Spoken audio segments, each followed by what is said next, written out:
But you know what I've never thought about? You know, I never said, I'm quitting on God. Never said that. I never said, I'm going to quit serving God. Never. I've never said or even thought, you know what, I'm going to quit going to church. No. Never. I never thought, that's it, I'm done reading the Bible. Never.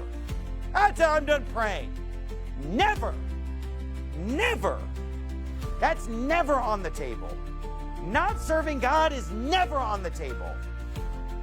Though he slay me, yet will I trust him. You know, even if I thought about quitting this particular job or this particular ministry, I never thought about quitting on God. Because you know what? I would rather die than to quit on God. And if he kills me as I'm dying, I'll be saying, into thy hands I commit my spirit. And so charity is the constant. It needs to be the constant in our lives. Never stop loving God. You know, God may do things that we don't like. His ways are not our ways. And his thoughts are not our thoughts. And as the heavens are above the earth, that's how high God's thoughts are above our thoughts. And his ways are above our ways. And his ways are past finding out. And we can't understand why things happen the way that they do. And we're often confused by the way things happen in life. But we know that all things work together for good to them who love God, to them who are the called according to his purpose. So you still believe that?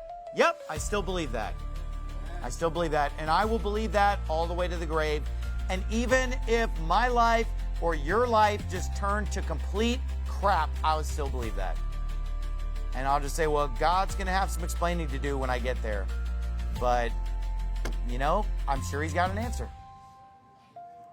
And I still love him. You know, I'm not going to get bitter toward God. I'm not going to get bitter toward God. I love God. I love the Bible.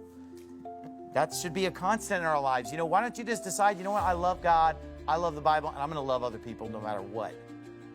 And you say, well, I don't know if I have that charity. You know what, if you don't have charity, then pray for God to give you more charity.